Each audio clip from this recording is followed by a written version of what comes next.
Hello বন্ধুরা, আমি সৌমিতা। আজ আমি দেখো চিকেন চানা রেসিপি করে তোমাদের দেখাবো।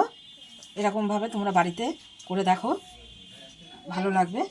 তা দেখো আমি কিভাবে করছি।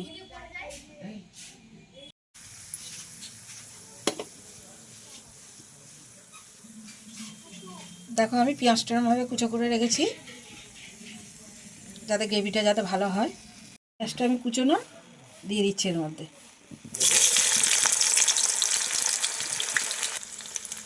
দেখো আমি একটু চিনি দিয়ে দিচ্ছি যাতে কালারটা ভালো আসে।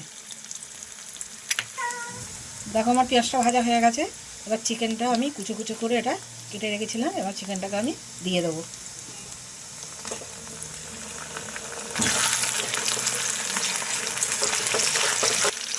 দেখো চিকেনটাকে আমি দিয়ে 2-3 মিনিট ভেজে নিলাম।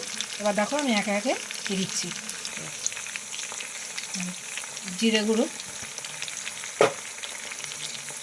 আদা বাটা, রসুন বাটা, কাঁচা লঙ্কা পেস্ট, কাঁচা লঙ্কা বাটা দিলাম। এবার আমি দেবো লঙ্কার গুঁড়ো। তারপর এটা আমি ফুড কালার দিচ্ছি, টমেটো পিউরি এটা পেস্ট করে নিয়েছি, কষাবো। তাকে এটাকে আমি এখন 5 থেকে 7 মিনিট কষবো। দেখো আমার মশলাতে পুরো তেল উঠে গেছে, তেল ছেড়েও দিয়েছে। এবার আমি টমেটো সস দেবো আর নুন আর চিনি দেবো।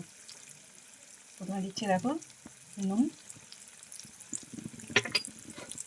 চিনি, এবার আমি দেবো টমেটো সস। এবার একটুখানি নাড়াবো।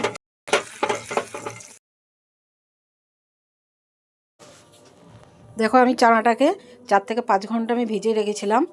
ভিজিয়ে রেখে আমি এটাকে 4টে সিটি দিয়ে আমি নামিয়ে নিয়েছি।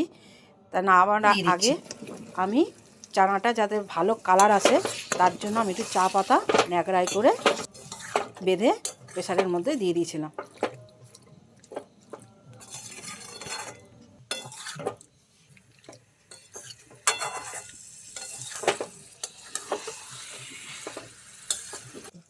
দেখো আমি দিয়ে দিচ্ছি এবার চানা মশলা। এটাকে 2 থেকে 5 মিনিট আমি কষাবো।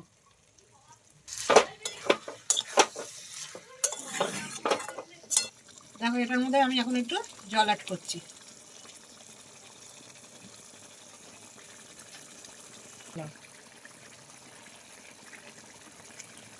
দেখো আমার চানা একদম পুরো রেডি। এবার আমি ওপর দিয়ে ধনেপাতা ছড়িয়ে দিচ্ছি।